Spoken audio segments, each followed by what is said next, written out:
నేదో శ్వాసవేద ఛానల్కి స్వాగతం సుస్వాగతం. ఈనాటి కార్యక్రమం బ్రెత్ అండ్ వెల్నెస్తో స్టార్ట్ చేద్దాం. సైనింగ్ విత్ దూలిపూరి కీర్తన. ఈరోజు మనతో ఇంకో సీనియర్ మాస్టర్ ఉన్నారు. వారు 40 yearsగా ఈ స్పిరిచువల్ జర్నీలో ఉన్నారు. వారే దూలిపూరి చంద్రశేఖర్ గారు. వారి గురించి వాళ్ళ మాటల్లో తెలుసుకుందాము. నమస్తే. మీ గురించి ఇంకొంచెం తెలియచేయండి. నా పేరు చంద్రశేఖర్. మరి గత 40 సంవత్సరాలుగా నేను ఆధ్యాత్మిక ప్రయాణంలో ఉన్నాను. అంటే నా చిన్నతనం నుంచే నేను ఈ జర్నీలో ఉన్నాను. నా మొదటి గురువు గణపతి సచ్చిదానంద స్వామీజీ వారు, మైసూర్ దత్తపీఠం వారు నా మొదటి గురువు ఆధ్యాత్మిక ప్రపంచంలో. మరి వారి నుంచి భక్తి యోగంలో నేను అనేక మార్గాల్లో అక్కడ జరిగే కార్యక్రమాల్లో అన్నిట్లో నేను దాదాపుగా 25 సంవత్సరాల పాటు వారితో జర్నీ చేయటం సాగింది. మరి ఆ తర్వాత ఎన్నో రకాల ప్రదేశాలు, అలాగే ఇక్కడ హైదరాబాద్లో దిండిగల్ ఆశ్రమం కట్టేటప్పుడు కానీ, తర్వాత మచిలీపట్నంలో కొత్తగా ఆశ్రమం అప్పుడే ప్రారంభిస్తున్నారు. నేను వెళ్ళినప్పుడు సుమారు అది 92 ప్రాంతంలో. ఆ ఆశ్రమం మొదటి నుంచి చాలా సంవత్సరాల పాటు అక్కడ నేను ఎన్నో రకాల సేవలు చేయటం, వారితో వారి దగ్గర ఉండి, అలాగే ఆశ్రమంలో కార్యక్రమంలో పాల్గొనటం, ఇలా నా లైఫ్లో మొదటి నుంచి కూడా ఆధ్యాత్మిక ప్రపంచంలోనే నేను ఉండటం జరిగింది. సో ఇది క్లుప్తంగా నా ఆధ్యాత్మిక ప్రపంచం యొక్క ఇది. మీరు ఈ 40 yearsగా స్పిరిచువల్ జర్నీలో ఉన్నారన్నారు కదా, మళ్ళీ మీరు భక్తి యాగం నుంచి రాజమార్గంకి ఎందుకు వచ్చారు? భక్తి మార్గము అనేది ఒక స్టేజ్. అది అంటే అక్కడ పూజలు, పునస్కారాలు, భజనలు, హోమాలు, ఇట్లా రకరకాల కార్యక్రమాలు ఉంటాయి. ఆ స్టేజ్ దాటిన తర్వాత మనం ఎప్పుడు కూడా చిన్నపిల్లలుగా ఉన్నప్పుడు ఒక స్టేజ్లో ఉంటాము. నర్సరీ అని చెప్పి, యూకేజీ, ఎల్కేజీ అని చెప్పి. ఆ తర్వాత ఎన్నో ఒక్కొక్క తరగతి దాటుకుంటూ వస్తారు. అలాగే మనిషి కూడా తను గత జన్మల్లో ఎంతో ప్రయాణం చేసి ఉండవచ్చు కాక, కానీ ఈ ప్రయాణంలో ఇక్కడ కూడా అంతే ఉంటుంది. వారి యొక్క ప్రయాణం మళ్ళీ కొత్తగా మొదలుపెట్టడం అనేది ఉంటుంది. కానీ ఈ గత జన్మల్లో ఏదైతే ప్రయాణించారో అది కూడా కొంత యాడ్ అయి ఉంటుంది. అది స్టార్ట్ అయ్యి అక్కడి నుంచి మళ్ళీ నెక్స్ట్ స్టెప్కి వెళ్ళటం జరుగుతుంది. అలాంటి సందర్భంలో ధ్యానం నేర్చుకోండి అని చెప్పేసి, ధ్యానం చాలా బాగుంటుంది, మీరు పూజలు చేస్తే చేశారు కానీ ధ్యానం కూడా చేయండి అని చెప్పేసి మా సిస్టర్ నన్ను ప్రోత్సహించడం జరిగింది. దాదాపుగా ఒక 2 years పాటు తను ప్రెషర్ చేస్తూనే వచ్చారు. ధ్యానం చెయ్యి, ధ్యానం బాగుంటుంది అంటే. ఎవరు నేర్పిస్తారు, ఎక్కడ నేర్పిస్తారు అంటే, అవన్నీ నాకు తెలియదు, నువ్వే ఎత్తుక్కో, నువ్వే చూసుకో అని చెప్పేసి అంది. అలాంటి సందర్భంలో నేను విపశ్యనా ధ్యానం నాకు చిన్నప్పటి నుంచి అలవాటు ఉంది, కానీ అంత ఫుల్ ఫ్లెడ్జ్డ్ కాదు. తర్వాత విపశ్యనాకి వెళ్ళాను, ఆ తర్వాత రామకృష్ణ మిషన్కి వెళ్ళాను, బ్రహ్మకుమారీస్కి వెళ్ళాను కొన్ని రోజులు. అలా ధ్యానం అనే పదం ఎక్కడ కనిపిస్తే అక్కడికి వెళ్ళాను. భిక్షమయ్య గురువు గారి దగ్గరికి వెళ్ళాను. అలాగే ఈ పర్సనాలిటీ డెవలప్మెంట్ అనే కోర్సులు ఉంటాయి మామూలుగా భౌతిక జీవితంలో. అటువంటి కోర్సుల్లో ధ్యానం కూడా ఉంది అని చెప్పేసి ఒక చిన్న పేపర్ యాడ్ చూశాను నేను. అది పేమెంట్ ఉంటుంది, అది 3 days క్లాసు. అది మెజిషియన్ పట్టాభిరామ్ గారు అని చెప్పేసి ఉండేవాళ్ళు మనకి, వారు కండక్ట్ చేసేవాళ్ళు. ఆ క్లాస్లకు కూడా అటెండ్ అయ్యాను. కానీ దాని ఇంపాక్ట్ ఎన్ని రోజులు ఎక్కడికి వెళ్ళినా కానీ ఒక 2 నెలలు 3 నెలలు ఉండేది. ఆ తర్వాత మళ్ళీ నార్మల్ అయిపోయేది. అలా ధ్యానంలోకి వెతకటం అనేది ప్రారంభమైంది అక్కడ నాకు. మీరు ఈ ధ్యానంకి వచ్చాక ఏమనిపించింది? ధ్యానంలోకి రావటము అనేది ఎందుకు వచ్చాను ఏంటి అనేది నాకైతే తెలియదు నిజానికి. ఎందుకంటే ధ్యానము అనేది ఏదో ఒక పీస్ఫుల్ మైండ్ ఉంటుంది, మన బిజినెస్కి గ్రోత్కి చాలా బాగుంటుంది అని చెప్పేసి అనిపించింది. అలాంటి ఉద్దేశంతో నేను ధ్యానంలోకి రావడం జరిగింది. ఇలా అన్ని రకాల ప్రయోగాలు అయిపోయిన తర్వాత pyramid spiritual societies moment Akkiraj Madhumohan గారు అని చెప్పేసి వారు ఒక ప్రోగ్రామ్ కండక్ట్ చేయడం జరిగింది. మొదటిసారి నేను వారి ప్రోగ్రామ్కి వెళ్ళటం జరిగింది. ఆ చీకట్లో చూశాను. ఆ ప్రోగ్రామ్ కూడా పెద్ద లైటింగ్ అవన్నీ ఏమి ఏర్పాట్లు లేవు. ఒక community hall, open hall community హాల్లో పెట్టారు. ఇంకా స్టార్ట్ అవ్వలేదు. ఎప్పుడు అవుతుందంటే ఇంకొక గంట పడుతుంది అన్నారు. సరే అని చెప్పేసి చూద్దాం ఇది కూడా ఏంటో, ఉచిత ధ్యాన శిక్షణ అంటున్నారు కదా అని అక్కడికి రావటం జరిగింది. మళ్ళీ ఒక గంట తర్వాత చూస్తే అప్పటికి అందరూ ఫుల్ అయిపోయి ఉన్నారు. పైన స్టేజ్ పైన కొంతమంది ఉన్నారు. ఎవరని చెప్పేసి గమనించినప్పుడు అక్కడ పత్రి గారు, వారితో పాటు న్యూటను, ఇంకా ఎవరో కొద్దిమంది ఫారినర్స్ ఉన్నారు. అయితే పత్రి గారు వాళ్ళందరినీ పరిచయం చేస్తూ న్యూటన్ గారిని పరిచయం చేసినప్పుడు ఆయన మాట్లాడేటప్పుడు ఆ ఫారినర్స్ని పరిచయం చేశారు. ఈ ఫారినర్స్ డాల్ఫిన్స్ తోటి మాట్లాడతారు, నా ధ్యానంలో ఇది ఒక రకమైన విద్య అని చెప్పేసి చెప్పడం జరిగింది. అది నన్ను ఫస్ట్ ఆశ్చర్యానికి గురి చేసింది. నిజం చెప్పాలంటే డాల్ఫిన్స్ తోటి కూడా మాట్లాడతారా, అది ఎలా సాధ్యమవుతుంది అని అనిపించి ఇంకా ఆలోచించాను. సరే కొద్దిసేపు పత్రి గారు తర్వాత ఫ్లూట్ మెడిటేషన్ తోటి చేయించారు. అందరు కిందే ఉన్నాం. నాకు కొద్దిసేపు ఒక హాఫ్ అన్ అవర్ ఏదో చేయించారు. కానీ వారు ఎక్కువగా మాట్లాడలేదు ఆ రోజు. వచ్చిన గెస్టులతోటి ఎక్కువ మాట్లాడించారు. ఇంకా ఆ తర్వాత కొన్ని రోజులకి ఒక 9-10 వీక్స్ మార్నింగ్ సెషన్స్ ఒక్కొక్క డిఫరెంట్ ప్లేస్లో, ఒక్కొక్క వారం ఒక్కొక్క ప్లేస్లో పెట్టారు మధుమోహన్ గారు. అలాంటి సందర్భంలో నేను అసలు ఈ ధ్యానం అంటే ఏంటో తెలుసుకుందామని చెప్పి మొదటిసారి నేను అక్కడ అడుగు పెట్టడం జరిగింది. మీరు ఈ ధ్యానంకి వచ్చాక మీ ఫ్యామిలీ ఎట్లా సపోర్ట్ చేసింది? ఫ్యామిలీ ఎక్కడా వ్యతిరేకించలేదు. ధ్యానం అనేది కొత్తగా అనిపించింది నిజం చెప్పాలి అంటే. అట్ ది సేమ్ టైం నా బిజినెస్ ఎక్కడా నేనేం మానలేదు. నా పని నేను చేసుకుంటూనే నైట్స్ ధ్యానం చేయటం మొదలుపెట్టేవాడిని. ఇంకా పూజల్లో ఉన్నా, నేను అప్పటికి పూజలు చేస్తున్నా.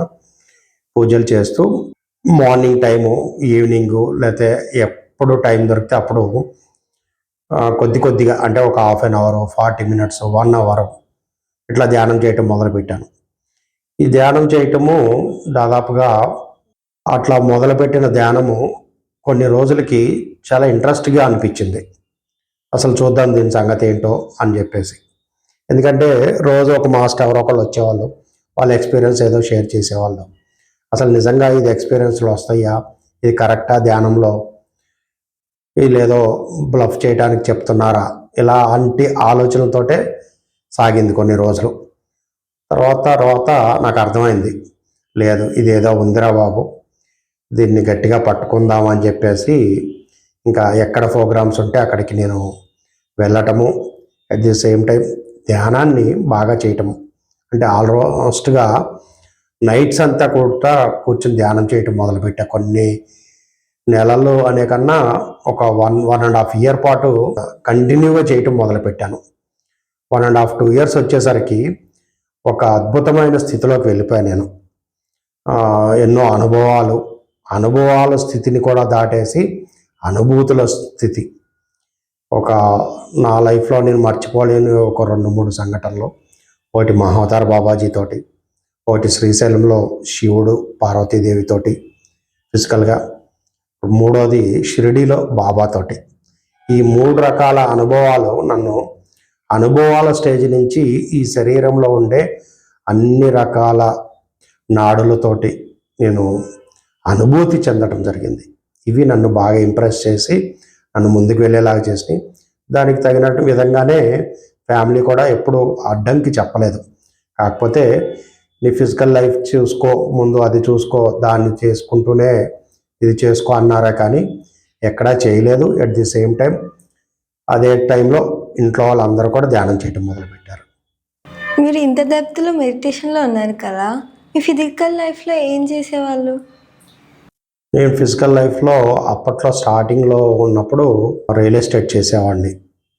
రియల్ ఎస్టేట్ చేస్తూ తర్వాత కొన్ని సంవత్సరాల తర్వాత నేను మానేశాను. ఇంకా ఆ బిజినెస్సే మానేశాను ఒక రకంగా చెప్పాలి అంటే. ఆ పత్రి గారు నన్ను కడతాలు అండ్ ఆ చుట్టుపక్కల గ్రామాలన్నిటికీ ఈ పిరమిడ్ ఎందుకు ఇక్కడ కడుతున్నాము, ధ్యానము యొక్క గొప్పతనం ఏంటి, ఈ చుట్టుపక్కల ఈ పిరమిడ్ కంప్లీట్ అయ్యే లోపల, అంటే అప్పుడు స్టార్టింగ్ స్టేజ్ మనము 2008లో ఇది కంప్లీట్ అయ్యే లోపల ఈ చుట్టుపక్కల ఉన్న అన్ని గ్రామాలకి పిరమిడ్ యొక్క గొప్పతనం తెలియాలి అని చెప్పడం జరిగింది. దాంతో నేను చేస్తున్న బిజినెస్ అంతా కంప్లీట్ పక్కన పెట్టేసి పూర్తిగా 24/7 నేను మూమెంట్కి అంకితమయ్యి క్లాసెస్ చెప్పడం, క్లాసెస్కి వెళ్ళటము, ఒక్కొక్క సందర్భంలో ఒక 10 రోజులు 20 రోజులు అక్కడే ఉండి ఆ విలేజ్లోనే ఉండి అక్కడ వాళ్ళకి మార్నింగ్ ఈవినింగ్ ఎక్కడ ఎలాంటి అవకాశం దొరికితే అలా క్లాసెస్ చెప్పడం, కండక్ట్ చేయటము అనేది చేయటం జరిగింది. అది దాదాపుగా ఒక 2 సంవత్సరాల పాటు పూర్తిగా నేను అక్కడ కంప్లీట్గా చెప్పడం జరిగింది. ఆ తర్వాత ఒక 2-3 ఇయర్స్కి పిరమిడ్ కూడా ఇనాగ్రేషన్ అయిపోయింది. దాని తర్వాత పత్రి గారు ఆపే అని చెప్పేసి అన్నారు. ఇంకా నేను ఆపేయటం జరిగింది. అయితే దాని తర్వాత ఒక 2-3 ఇయర్స్ తర్వాత మళ్ళీ, అంటే ఈ 2012 తర్వాత నందప్రసాద్ గారు మన పిరమిడ్ సొసైటీలో సీనియర్ మాస్టరు అండ్ పత్రి గారికి పిఏగా ఉన్నవారు. వారు ఎక్కువగా హిమాలయ టూర్స్ అందరినీ తీసుకెళ్తూ ఉండేవాళ్ళు. మెడిటేటర్లకి అవసరమైనవి అని చెప్పేసి ఆ టూర్స్కి తీసుకెళ్తూ ఉండేవాళ్ళు. ఆ టూర్స్కి తీసుకెళ్తాము. నేను కూడా వారితో ఒకసారి సరదాగా వెళ్ళాను నిజానికి. అంటే హిమాలయాలు అంటే ఏంటో చూడాలి అనే ఉద్దేశంతో వెళ్ళాను. నిజానికి హిమాలయాలు అంటే ఏదో మంచు ఉంటుంది, లేదా అక్కడ ఏదో మాస్టర్లు కనిపిస్తారు, ఇంకెవరో కనిపిస్తారు, ఇలా అన్న ఉద్దేశంతో వెళ్ళా. కానీ మొదటిసారి ఎప్పుడైతే నేను ఆ టూర్కి వెళ్ళటం జరిగిందో నా లైఫ్లో ఒక మరపురాని, ఒక అద్భుతమైన సంఘటనలు అక్కడ నేను చూడటం జరిగింది. ఆ సంఘటనలు చూసిన తర్వాత మళ్ళీ ఇమీడియట్గా నెక్స్ట్ మంత్లోనే ఇంకొక టూర్ కండక్ట్ చేశారు. 1 or 2 months గ్యాప్లోనే. ఆ టూర్ కూడా పత్రి గారు వస్తున్నారని చెప్పి తెలిసింది. మళ్ళీ వెంటనే వెళ్ళాను నేను, సార్ వెళ్తున్నారు కదా అని చెప్పేసి. సో అట్లా వెంటనే 2 టూర్స్కి వెళ్ళటం నాకు చాలా హ్యాపీగా అనిపించేసింది. ఇంకా అసలు అక్కడ ఉన్న ఎనర్జీస్కి నేను కనెక్ట్ అయ్యానేమో అని అనిపించింది. ఇంకా అప్పటి నుంచి ఇంకా నందా గారు అన్నారు అనమాట, మన ఇద్దరం కలిసి చేద్దాము ఇక్కడి నుంచి అని చెప్పేసి అడిగారు. అడిగితే ఓకే అని చెప్పేసి మేము మామూలుగా బాబాయ్ అనుకుంటాము. ఓకే బాబాయ్ అట్లాగే చేద్దాంలే అని చెప్పేసి అనుకుని 2013 నుంచి ఆల్మోస్ట్గా ఇప్పటి వరకు 13 సంవత్సరాలుగా ఈ టూర్స్ కండక్ట్ చేస్తూ వస్తున్నాను. అలా అని చెప్పి ఏదో బిజినెస్ పరంగా అని చెప్పి చేయట్లేదు. ఒక ఫ్రెండ్లీగా మనకి ఇబ్బంది లేకుండా తీసుకువెళ్ళిన వాళ్ళకి చక్కగా అక్కడ అవన్నీ చూపించి, అక్కడ ధ్యానం చేయించి, అక్కడ విశేషాలని చక్కగా వాళ్ళకి వివరించి అవన్నీ చెప్తూ ఆ టూర్స్ కండక్ట్ చేస్తున్నాము. వెళ్ళినందుకు మనకు కూడా ఏదో కొద్దిగా ఉండాలి కాబట్టి కొంత పర్సంటేజ్ మనం తీసుకుంటూ మిగతాది మొత్తం మళ్ళీ ధ్యానానికే ఖర్చు పెడుతూ ఉంటాం. కొత్త వాళ్ళని మెడిటేషన్ నేర్చుకోవాలనుకుంటే మిమ్మల్ని ఎలా కాంటాక్ట్ చేయాలి? నేను చాలామందికి ఇంతకుముందు కూడా ఫిజికల్గా అనేక రకాలైన క్లాసెస్ పెట్టడం జరిగింది. అంటే టెంపుల్స్, కమ్యూనిటీ హాల్స్ డిఫరెంట్గా పెట్టడం జరిగింది. ఇప్పుడు కూడా మనము వీటితో పాటుగా మనకి ఆన్లైన్ క్లాసెస్ కూడా మనం కండక్ట్ చేయడానికి దానికి సంబంధించిన ప్రపోజల్స్ చేస్తున్నాము. ఎవరైనా కానీ మనల్ని సంప్రదించాలనుకుని ఈ బ్రెత్ మీద ఉన్న అవగాహన పెంచుకోవాలి, ఇది మన లైఫ్ అని చెప్పి తెలుసుకోవాలని తపన ఉన్న వాళ్ళకి దీంట్లో ఆర్థికం ఉంటుంది, మనశ్శాంతి ఉంటుంది, కుటుంబ పరిస్థితులు ఏదన్నా డిస్టర్బెన్స్ ఉంటే అవి సరి చేయబడతాయి. అలాగే మీ ఉద్యోగాలు, వ్యాపారాల్లో కానీ ఇట్లా రకరకాలుగా మీరు ఎక్కడన్నా కానీ ఏదన్నా ఇబ్బందులు ఎదుర్కొంటే ఈ బ్రెత్ మెడిటేషన్ మీరు తెలుసుకోవచ్చు. చెయ్యొచ్చు. తెలుసుకుని చేయటం, ఆచరించటం ఇంపార్టెంట్. అలాగే ఇంకా ఆధ్యాత్మికంగా నేను కూడా ముందుకి వెళ్ళాలి అనుకున్న వాళ్ళకి ఈ బ్రెత్ మెడిటేషన్ చాలా అద్భుతంగా పనిచేస్తుంది. ఎందుకంటే మనిషి యొక్క జీవితంలో అన్ని రకాలుగా భౌతికంగా అన్నీ ఉంటాయి, కానీ ఆధ్యాత్మికత కొరబడుతుంది. ఆధ్యాత్మికత అంటే ఏదో గుళ్ళకి వెళ్ళి దండం పెట్టేసుకుని పండగ రోజు ఏదో చేసేసుకుని హడావిడి, ఆ రోజే దేవుని గుర్తు చేసుకుని, లేకపోతే తిరుపతి వెళ్ళి ఏదో ఒక దర్శనం చేసేసుకుని మేము తిరుపతి వెళ్ళి వచ్చేసాము, మేము షిరిడి వెళ్ళి వచ్చేసాము, అలా కాదు. ఆ స్థాయిని కూడా దాటి, ఎందుకంటే బాబా చేసినా, వెంకటేశ్వర స్వామి చేసినా, ఆంజనేయుడు చేసినా, ఎవరు చేసినా ధ్యానం చేశారు. ఈ రోజుకి వారు ధ్యానం చేస్తున్నారు, ధ్యాన స్థితుల్లో ఉన్నారు. అటువంటి ధ్యానము మనం కూడా చెయ్యొచ్చు. మన జీవితంలో కూడా అద్భుతాల్ని దర్శించవచ్చు. ముందు టైర్ వెళ్తుంటే వెనక టైర్ ఆగదు. అలాగే మన ఆధ్యాత్మికత మన లోపల ఎంత పెరుగుతూ ఉంటే అంత భౌతిక జీవితం కూడా అద్భుతంగా ముందుకు వెళ్తుంటుంది. మనకేమి కావాలనేది ముందు మనం నిర్ణయించుకోవాలి. సో మనకి ఈ బ్రెత్ అనే దాని గురించి, అంటే తెలుగులో మనం స్వరయోగంగా మనం చెప్పుకుంటున్నాము.